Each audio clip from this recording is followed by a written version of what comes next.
have to work with other people. And sometimes you don't want to. Sometimes they are in your face. God, I'm talking to myself too. But you still have to work with that person. So you have to lean over the shoulder and see what the result is that you want. You have to be the adult and you have to let it go, because I can't run a race carrying your bags, my bags, and everybody else's bags. I'm Dr. Kathy Martin, and I am living proof that with Sharyn Combs, Coach Shay, and UCVI leadership, processes, and strategic avenues work.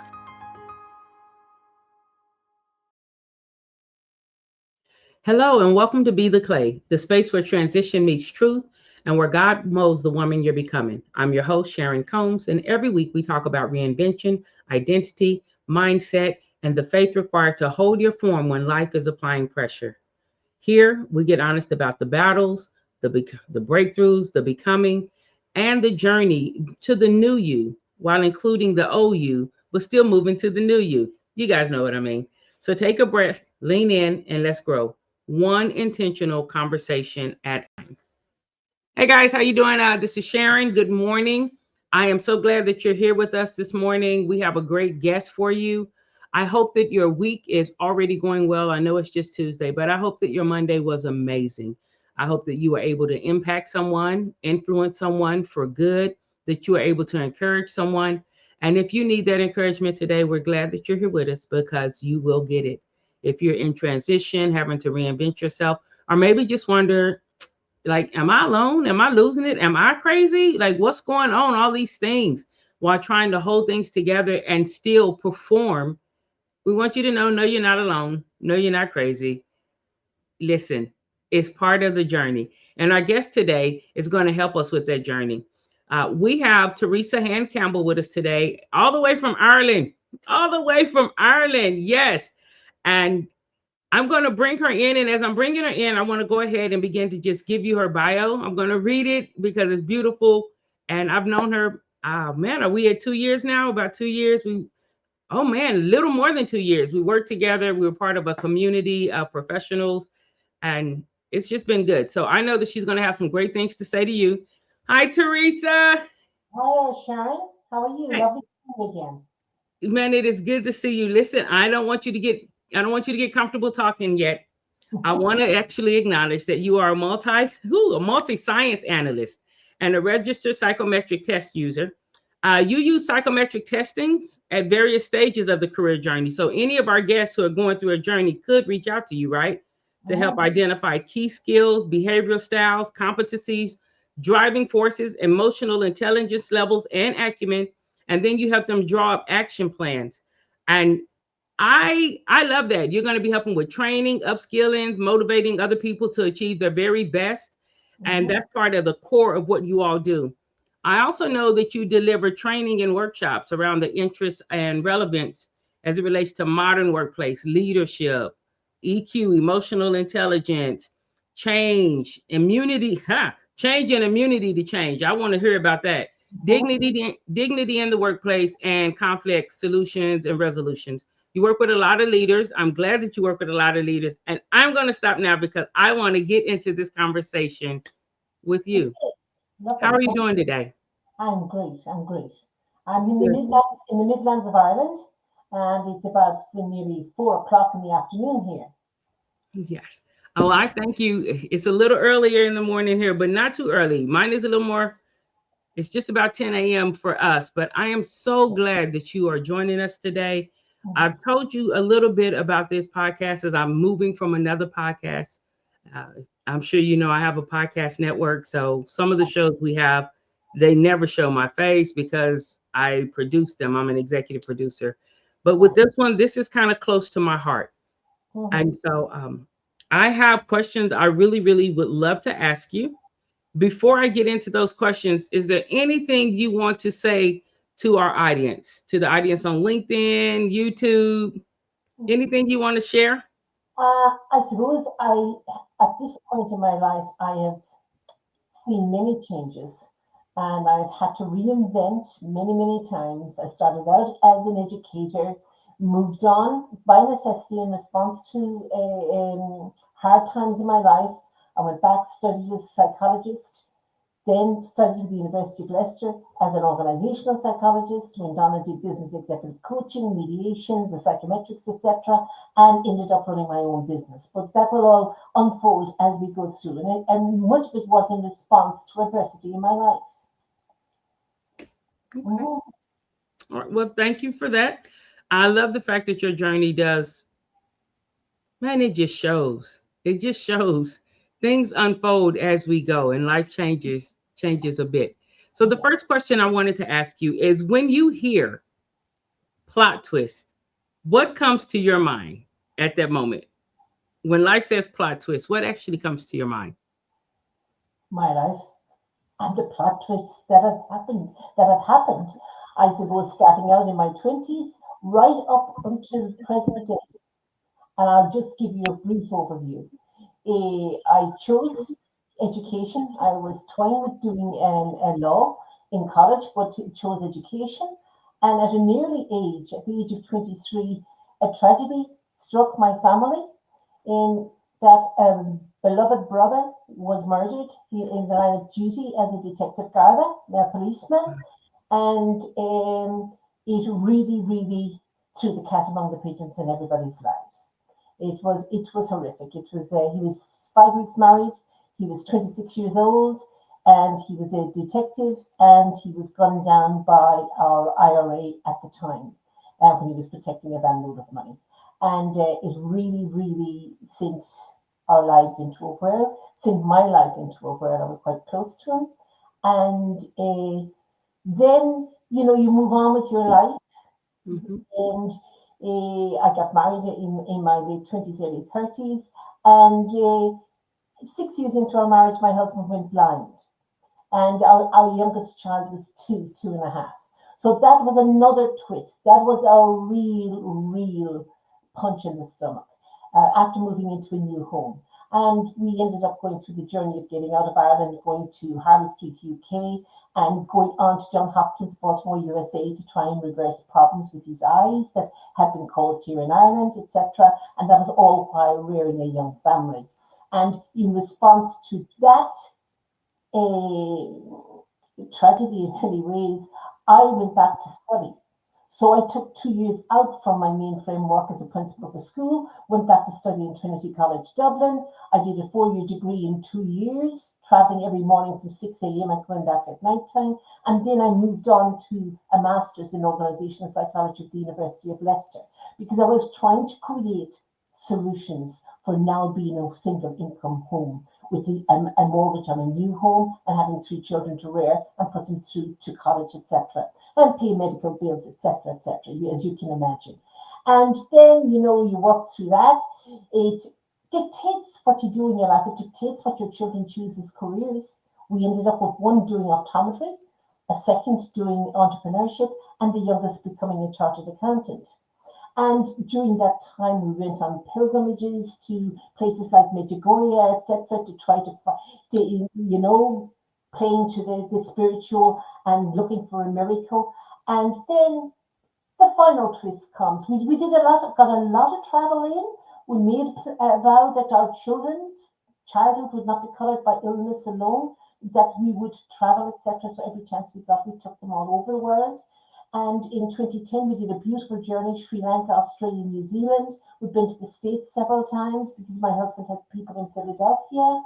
And of course, Johns Hopkins, Baltimore, we were there several times. He had surgery there that arrested the deterioration of the last remaining sighted eye. So he ended up with about 10%, 15% vision for the remainder of his life, but it was just navigational vision. And then in 2023, my beloved sister, who introduced me to my husband way back in the 90s, she was diagnosed as terminally ill, and the same week my husband was also. And both of them passed away in 2023, 10 weeks apart.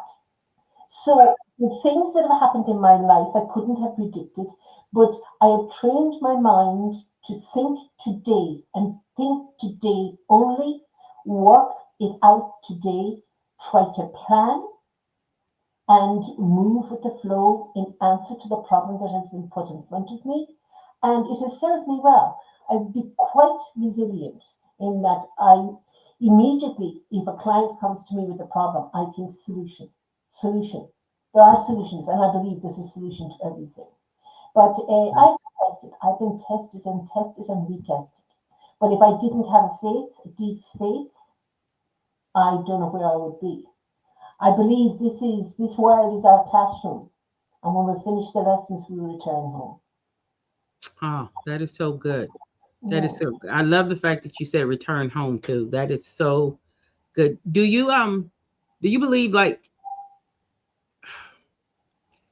those are such I'm so those are so such impactful events that happened to you, Mhm, even younger. mhm. Did that, I don't know a better way to ask it, but do you feel like that maybe propelled or kind of pushed you, like how you were able to complete the 4-year degree? Like, did it give you a sense of focus and Yeah, I literally was gloves on, let's fight back. And that has always been my approach. And I think our rearing, our family of origin, what we have seen our parents do. I was one of a family of 7. I was number 6. I came after 4 boys. And it's amazing now as a psychologist how I see that your place in family matters. And I did a course actually last February on intergenerational healing and family constellations, which was based on Bert Hellinger's work.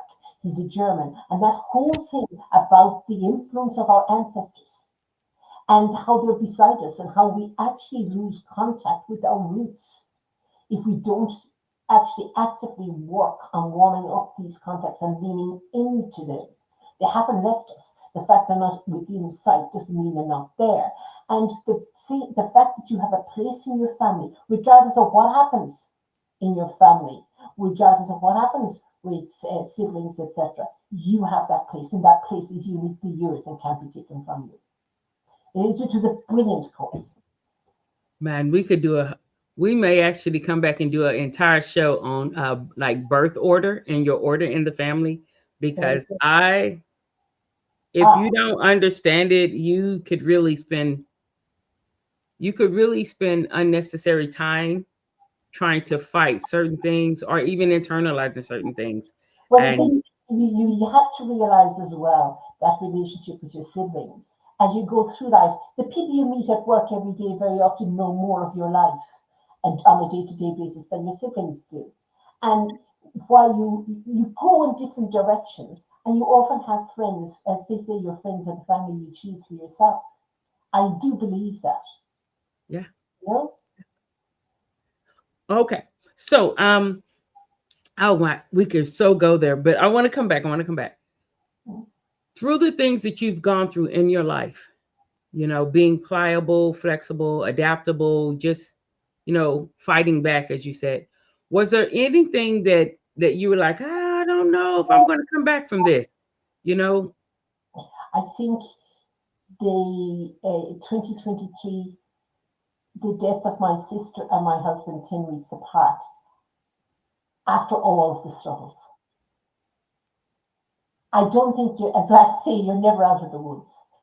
The yeah, fact that you survive one episode and you move on doesn't mean that you're not going to be hit again. Lightning strikes many times.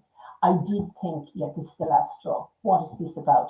But once we get over the shock of what has happened in our lives, I do think we go through a period of paralysis in a sense, walking around in another world. But you do eventually come out of it. And I have found I have really lent into my faith. And I've followed near-death experiences since my brother's death in 2023. And Next Level Soul, all of these podcasts, it really interests me. And I think, if you think of it in life, the most momentous thing that will happen to all of us is our passing. And yes, most of us give no thinking to it. This has caused me to really acknowledge my mortality. It has caused me to slow down and analyze. But for anybody who's listening who may have lost a spouse, let me tell you a story. After she passed away, and my son had been in Thailand, and he had come home for all of that period of nursing, etc. And I have two daughters as well. But the children gave me a ticket to return to Thailand with him in January, February of 24, which I did. And I did all of the things like going to the Coldplay concert on the back of a motorbike and all of these things with my son. But when I returned after 1 month, I returned to Ireland. And for the first time in 32 years, I was in my house alone. And I thought, what are you doing going into your office working? This is nuts. So I came out of my office. I went to the polytunnel where we grow vegetables, etc., for the 2 years prior, and I started tidying it. It was now March. And I heard a voice in my head saying, let's plant and grow. Now, I knew none of my neighbors because I spent my life working crazy. And I thought, I can't exist like this. So I phoned a friend of mine whose parents own a garden centre. And I said, Sarah, if I got a group together, would you show us how to plant and grow in my polytunnel? And she said, I just love it. I love it, Teresa. So I said, okay, you're on. Then I phoned a friend who is a graphic designer, and I gave her the outline of a postcard style invitation, and with all the graphics for the planting and growing and everything, and all my details, and saying, come, I'd love your company. I stuck it in the door of all my neighbors, and I sent it to some of my friends. And the first evening, we had 12 people. So every Tuesday, every second Tuesday since March 2024, my neighbors and friends come into my home. They come in at 6 o'clock. I have the table set. I have the kettle boiled. I have some baking done. We start off there. Then we go to the polytunnel. Sarah shows us what to do. We watch the progress, and we work together. And it has turned out that none of my neighbors knew each other either. So while it was selfish initially for me to fill the void, we've now formed great friendships. And last Christmas is the first time we went into each other's homes to celebrate together. And that really, it was a lifeline for me when I thought I was dying on my feet. I love that. I love that. When I asked the question, and as you began to talk, I wanted to ask, how you navigated that, because it's like you lost the internal community, but I was going to say how important community is, but you just demonstrated it. You just demonstrated how entirely necessary and important community is while you're contributing to your community and filling a hole. I found filling the hole. All of the transitions, the tragedies in my life, I actually did my most reaching out and helping others. I've always been very good and would be known as a solution-driven woman. And I have done most of my helping of others and setting others up in careers, helping them with personal problems, etc. And I find it balms my soul. It detracts from me concentrating on my dilemma. Poor me. I get up and move out and keep moving. It gives me momentum. And I also joined the local town's walking group. So we've done all sorts of scenic climbs and everything else, and may travel abroad next September with them. And I've gotten to know new friends through that. I love it. I love that. Yeah. I don't. That really is what with transition. I don't think we feel like transition is something that like we have to deal with, like it's always forced upon us. Mm-hmm. But there are some things you can lean into. Yes, transition is inevitable. It's inevitable. Mm-hmm. And it's going to happen in the workplace and family life and whatever. It could just happen on your way to traffic because there's construction, on your way to work because there's construction. So you have to do something different. But I love the fact that you were still providing solutions this time just for you, and it turned out for others also. What internal shift had to happen in you before? Like, did you wrestle with grow, or when you heard it, did you just say, I'm going to do it? I would say in my experiences, I have been rock bottom, and I've decided, right, we falsely tell ourselves we're in the control tower. We've very little control, really.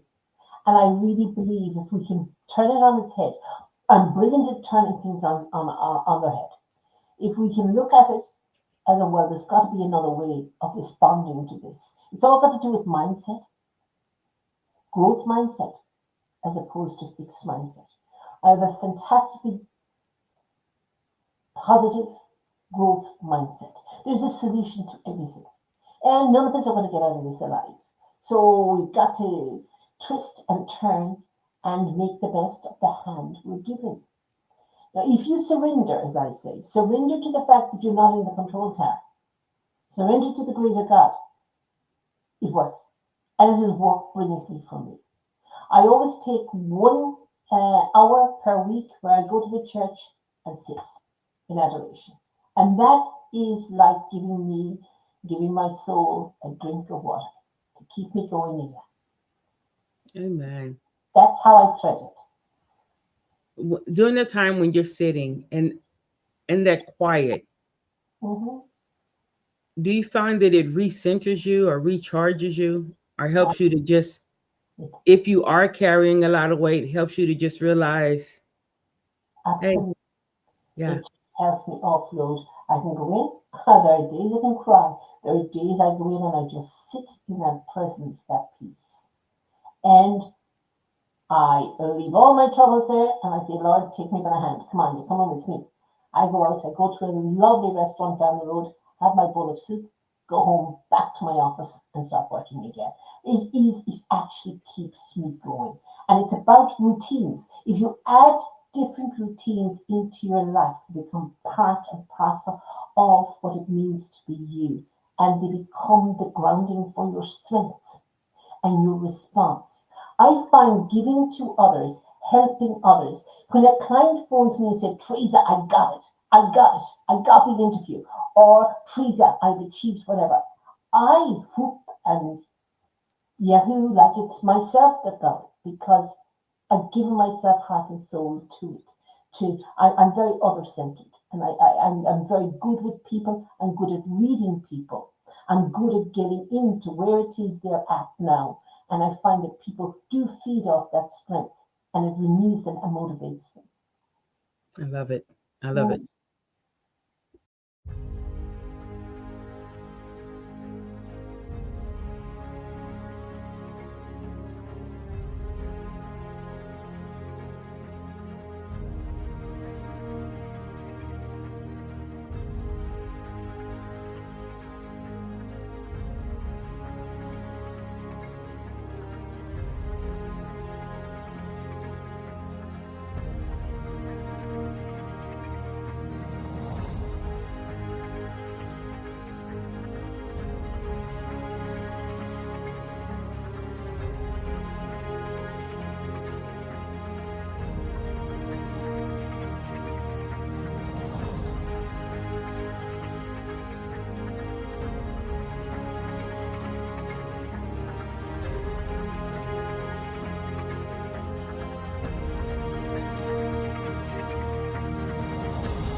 Hey guys, I just want to tell you a little bit about this book, Think on Purpose. It also comes with a workbook. It's a transformation bundle. It's a transformational concept.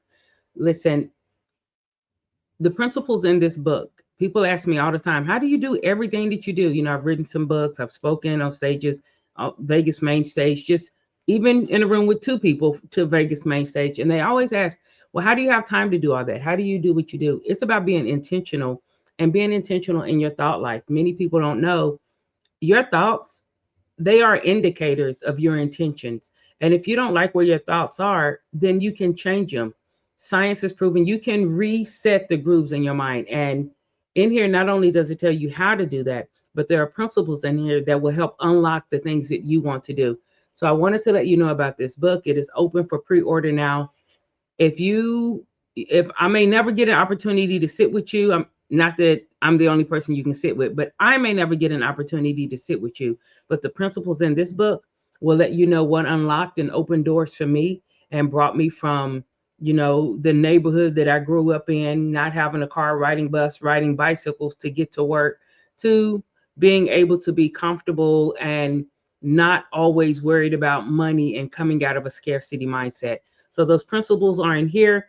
If you're being tormented in your thoughts, or you want to help people who are being tormented in their thoughts, grab this book and see what you can do to help everything in this world be a better place.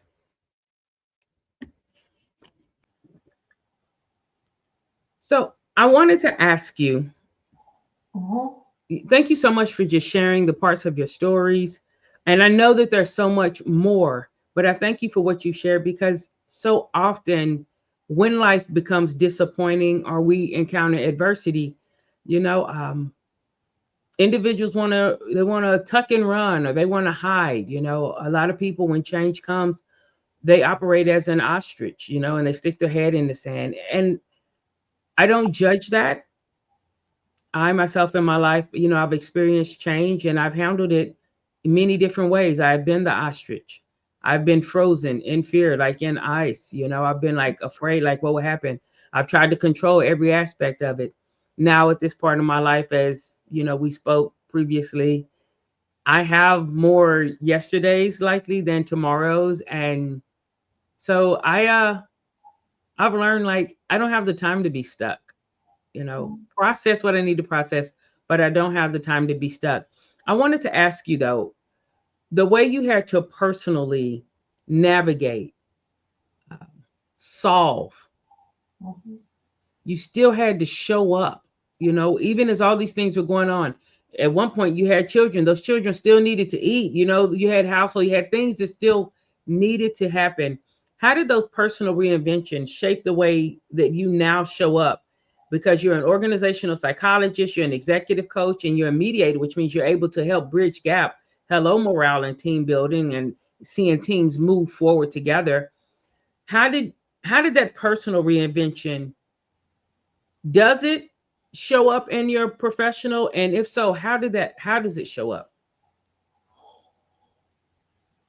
I would say my self-reliance is probably one of my superpowers. My self-belief that I'll find a solution. Now, with all that has happened in my life, it has made me very compassionate, very empathetic. I do some work as a volunteer here at the moment. I started recently as a Samaritan listener for people who have problems, and they phone into this anonymously into this helpline. I do that sort of work. Nothing shocks me. I have a great ability to embrace the other, submit to Christ and the people I meet, and try to help them. And I generally find that people feel comfortable in telling me what it is that's causing them a block or causing them a problem, and they feel comfortable in taking my advice and putting it into action. So my personal life and my professional have been totally inextricably linked. When I was going through all of that transition with my husband going blind and rearing children, etc., I was principal of a school. And I was so compassionate with my staff. And I feel if you are compassionate with your staff and you show up as a compassionate leader who is empathetic and you're able to be vulnerable as well, you actually build bonds with your staff. And it colors the whole culture of your workplace if those who are working with you feel they can approach you and that you will understand. That really, really has helped me in that phase of my life. As a psychologist, obviously, with all of the theory and putting it into practice in the background, I feel that I am at this point a mix of a lot of different strengths that I have gathered on my journey to date. And I still believe that the best is yet to come. And that is the kernel of hope. If we didn't have hope, we're going nowhere. My sense of hope in the future, and I know my best is yet to come. Okay. What do you think is the best Um, what's the most overlooked strength that women actually carry during seasons of disruption? Because you were a principal, so that's an administrative role. And their ability to twist the impossible into the possible, their self-belief. Come on. And we're very hard on ourselves. Perhaps it's rooted back in the way we were reared, the time we grew up in. But we've got fantastic resilience, fantastic pull-out, and it's very often not put into words. All women need is the little clap on the back, the acknowledgement, and keep going. And we all need to hear those words of encouragement. That's so good. That is so good. Okay. Now, may I ask you some questions about high performing women? I want to pull on the executive coaching and organizational psychologist that you are. With the high performing women, what are some of the patterns that you normally see in high performing women as it relates to? I Go ahead. I've done some writing for Brains magazine. We're based in Sweden, and I did one article on the yin and yang of leadership. I am not a feminist as such. I am a great believer in the male and female synergy. One feeds off the other. I believe the male takes the edge of the woman's emotionality, but there are elements of the female type of emotion within the men as well, but it's not manly to show. I believe a lot of women on the climb up to break the glass ceiling and get to the top lose something of that feminine softness that's needed in the boardroom. And that I'll actually give you the link to that article. And that is my whole thrust in that article was we need the softness, we need that compassion. It's not a weakness, it's an actual strength. And it actually pads out that whole landscape of being able to see things from many perspectives and accept that, yeah, I may think differently to you, you think differently to me, but we complement each other. Together we can move forward together and make something of it. Wow, that is an unpopular opinion, but I love it. I love it because it gives permission to again be yourself and not be more authentic than performative because here you've been groomed like, you have to like, this is what's allowed in the boardroom because that was what was allowed in the boardroom, but now the boardroom has more, it's not just one gender, it's not just male only. So I love that. I would love to read up on that article. Maybe we can share with the audience if you're okay with that. I'll send it to you, yeah. But there's a certain loss in giving our all to becoming something in the corporate world that we think we should be. And that loss usually dawns on people when their families have grown up and are reared, or when they're on the deathbed. What the hell was I doing giving all this time to work? I think work is overrated. Yeah. And if you go into a room with strangers, into a party, the first question you ask them, what do you do? That's not the question to ask. I mean, does it matter what you do? I see I'm a psychologist, and people move back a bit from me. Are you analyzing me now? And we shouldn't. There's a great loss in just boxing the person in the profession they happen to have chosen, because there's so much bigger than that. Oh my God. That is so good. I don't think that's so rich. That is so good and so rich. And as you were talking, it just really put me in the mind of here we call it the rat race. And it's like, even if you attempted to tell someone who's in the rat race, would they truly be able to hear you unless they were in a moment because you're so frantic in the rat race? The noise. You're lost in the noise. You move the cheese. Why are we chasing the cheese? Absolutely. Oh, it's crazy. It's crazy. But it's amazing how you wonder about your impact on your own children in they viewing you as to how you manage, the ups and downs of life, and you're watching how they're evolving as well. And I would see somewhat that in particularly in one of my children, his attitude is, life is to be experienced. It's not about accumulating. And it's a lovely philosophy to have in life, the experiences, the sunrises, the sunsets. But we lose sight of all of that for profit. You can burn money, you can't burn experiences. That's so good. That's so good. Yeah. Well, I was going to ask, I'm still going to ask this question, but we may have heard the answer, but I want to know if a woman listening today, anyone, but my audience is predominantly women. If a woman listening today feels like life just flipped the script on them, plot twist, flip the script, whether that's an unexpected loss, career shift, identity, shakeup, what's one grounding question she could ask herself before rushing to fix everything? What is it that I've got? The fact you may have lost, be it a person or a position in life, doesn't mean that everything that has gone before it is lost as well. So just calm down, sit down, take time with it. I think it's a great exercise to take a blank sheet and write down everything it is that you have achieved. And the fact that you've lost doesn't mean that you've lost that. It means that you are now entering another phase of this journey, this adventure that is life. Another lesson in this classroom of life.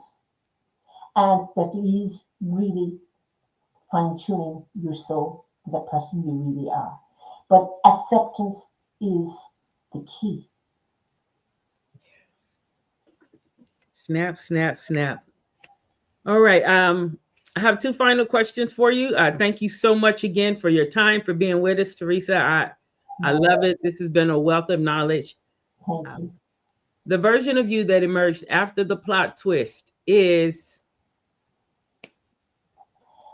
more self-assured in that I've survived and that I know I can pass on my learning to others. I've got a phrase: learning hoarded is growth denied. There's absolutely no point in me hoarding the learning I've done, keeping it to myself, maybe sporting a PhD in Dr. Hand-Campbell, if I haven't shared my learning. When you share your learning, you're sending out a ripple. And the ripple effect goes on long after you've gone. The fact the ripple goes out of your eyesight, your view, doesn't mean it's not still working. So your impact on others' lives, and they in turn impacting others, you start the ripple, the wave, and it keeps going. And it's that, if you can see it from that perspective, take the helicopter view. And it is only the words that tells us we're not good enough. We are good enough. That's good. That's good. I wanted to write that down. Learning hoarded is growth denied. One of in the corporate culture, a lot of time the learning you have is it's only earmarked for monetary gain. And that could have just been my experience with, the region that I was in. But I do find that it's more life-giving. I'm more inspired. Now I have to eat and I have a skill set to eat, as do you. But there are times when I am like volunteering, working with the youth, global youth initiative, just things like that. And you're just sharing. Yes. And it's amazing. Like, it's so life-giving to me. Like, I love it. You're feeding off them, and they're feeding off you. Yeah. We have a lovely Irish phrase, and I know maybe any Irish in your audience listening to me might understand this. Er scar a hiera a waramich. We live in each other's shadows. We feed off each other. There's some beautiful Gaelic phrases. Er scar a hiera a waramich. That's good. In each other's shadows we live. We're walking each other home, which is a title of a book, I'm sure you know. Yeah. All right. Final question. A belief you had to release to grow. Let go. Let live, let go. And dispense with judgment. As I advance in my life, and I'm sitting in a room, I look around and I say, nobody can ever be so audacious as to think they know the other person in the room. What they bring, the wealth of experience they bring. They may not have had the accolades academically, and they may have learned more from the University of Life. And it's the parts coming together that makes up the whole. That's the richness in them. Yeah. Yeah. Yeah. Absolutely. Absolutely. Teresa, again, I want to thank you so much for being here on Be the Clay, where we're able to speak to, encourage, sometimes admonish, exhort, and just it cheer on too. High performing women, people who are going through transition, people who are wondering what life is going to look like. How will this thing shape up? Those who are at the beginning of their journey, like, I got to do all these million things. And those that are in the middle of the journey, wondering, well, what do I let go and what do I keep? And those who have a little wisdom with them, and it's just like, hey, it's going to be okay. Focus on what I matters. think it's lovely to know that this thing of making friends and forming friendships is an ongoing thing. It is. So I expect if I live into my 90s, I still be making friends. And that's lovely. That adds to the richness of life. It does. Thank you for that. Thank you for that. No love. It's like I feel like I knew that in my head, but I believe you just brought it forefront and almost in my heart too, like, because I have friends, but it doesn't mean that that's all I can have. I'm going to keep making friends.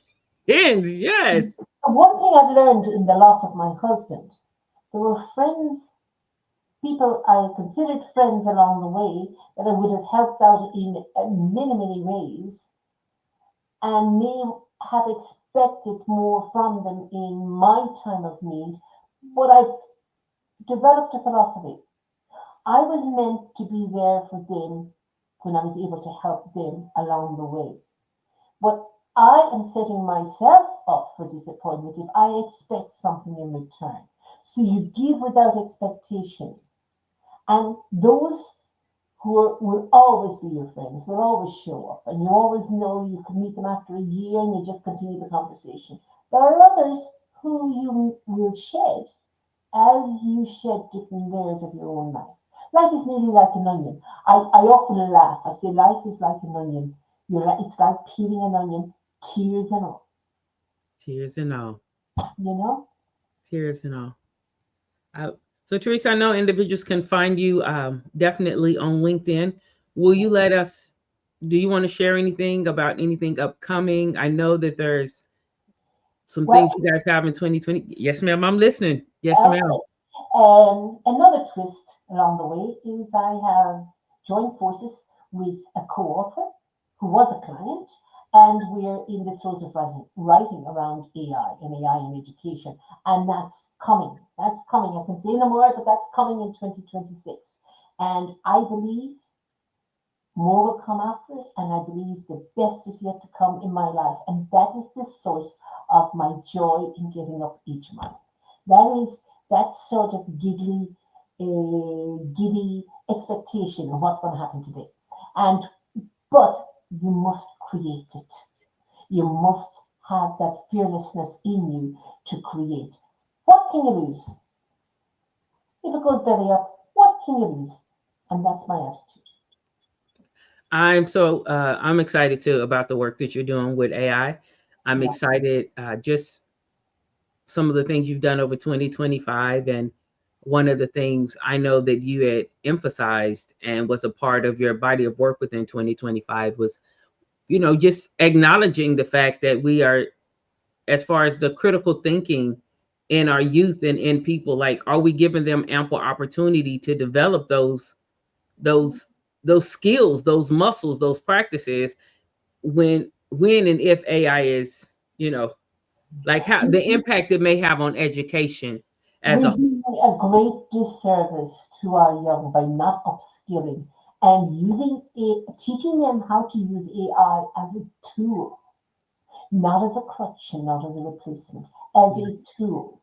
So we need to develop a healthier attitude towards it, and we need to manage it. Silence and moving back from it does no good. We're in actual fact disempowering our young. But that sort of resilience and toughness that we have as kids, I'd love to see that return in our children. We're teaching them the language of anxiety, and that is wrong. You're right. Mm-hmm. You are so right. All right. Well, again, thank you so much. I appreciate you being here with us. I look forward to hearing more about that. Hearing you maybe speak on some conferences about that exactly. So, and listeners might like to tune into the Handshake, which is my podcast. The Handshake is all around the importance of communication, connection, and living in each other's shadows and helping each other out. And it's growing importance as we enter the era of AI. And I have about maybe 30 episodes done. And the last lady I interviewed was Pilar Pizier, who's based in The Hague, and she is an education futurist. And she's right in there, immersed in how we manage technology in education and how we use it for the good. excellent, excellent. The Handshake. The Handshake. And it's a pun, it's a play on my own name, Hand, but the Handshake. And the handshake can't be replaced. We need each other. We saw that during COVID. We need each other. We need to be able to embrace each other. Yeah? I love it. I love it. Thank you. Thank you so much. Thank you for having me. I've just loved talking with you. And if any of your listeners want to get in touch, just go on LinkedIn, into my website, THC Consult. THC originally started out as Teresa Hand-Campbell, but it is Total Human Capital Consultancy Limited, THC Consult, and then you can get in touch with me. And I'd love to hear from you. I'd love to work with individuals, with groups, with teams in the workplace, etc. Love it. Love it. You. Thank you so much. Not at all. Thank you. You have to work with other people, and sometimes you don't want to. Sometimes they are in your face. God, I'm talking to myself too.